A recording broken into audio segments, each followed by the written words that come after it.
السلام علیکم ورحمۃ اللہ وبرکاتہ۔ ہنستے مسکراتے پیارے پیارے ساتھیوں، کہانی زبانی کی جانب سے خوش آمدید۔ آج ہم آپ کے لیے لائے ہیں ایک سچی کہانی ہے کسی ایسے شخص کے بارے میں جو بہت ہی تنگ کرنے لگ گیا تھا۔ آپ میں سے تو کوئی ایسا نہیں ہے نا؟ عنوان ہے نوکر کا علاج۔ شیخ سعدی فارسی کے بہت بڑے شاعر تھے۔ آپ ایران کے ایک شہر شیراز میں پیدا ہوئے اور وہیں آپ کا مزار ہے۔ آپ کی کتابیں گلستان اور بوستان آج بھی لوگ بڑے شوق سے پڑھتے ہیں۔ ان کتابوں میں آپ نے کہانیوں کے ذریعے ایسی عقل مندی کی باتیں کی ہیں جو انسان کو نیک بننے میں مدد دیتی ہیں۔ شیخ سعدی بہت ذہین اور عقل مند تھے، ہر بات کی تہہ تک فوراً پہنچ جاتے تھے۔ جب کوئی مشکل آ پڑتی تو وہ اس کو حل کرنے کے لیے ایسی تدبیر بیان کرتے جو تیر کی طرح نشانے پر بیٹھتی تھی۔ کہتے ہیں کہ ایک دفعہ ایک امیر اپنے ساتھیوں اور نوکروں چاکروں کے ساتھ کشتی میں بیٹھا دریا کی سیر کر رہا تھا۔ شیخ سعدی بھی ساتھ تھے۔ موسم بڑا اچھا تھا، ٹھنڈی ٹھنڈی ہوا چل رہی تھی۔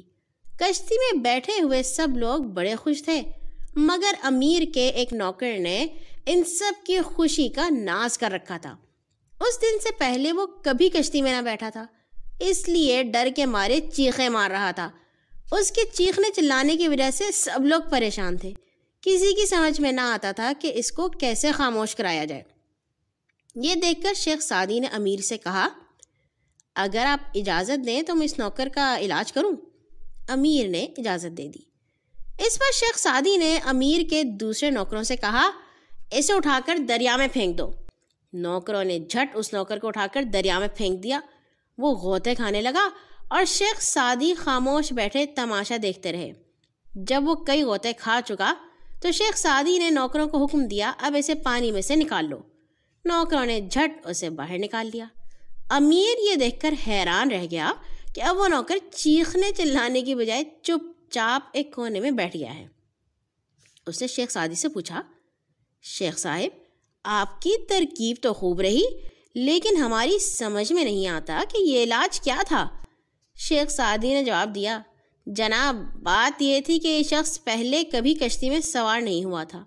اس نے پہلی دفعہ دریا دیکھا تھا، اس لیے ڈر رہا تھا۔ میں نے اس کو دریا میں اس لیے ڈلوایا تھا کہ اس کا ڈر دور ہو جائے۔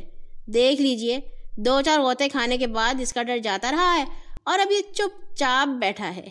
امیر شیخ سعدی کی سمجھداری اور دانائی پر بہت خوش ہوا۔ مزیدار بات ہے نا، کوئی جب زیادہ تنگ کر رہا ہو نا تو اس کو دریا میں ہی پھینک دینا چاہیے، ٹھیک ہو جاتا ہے۔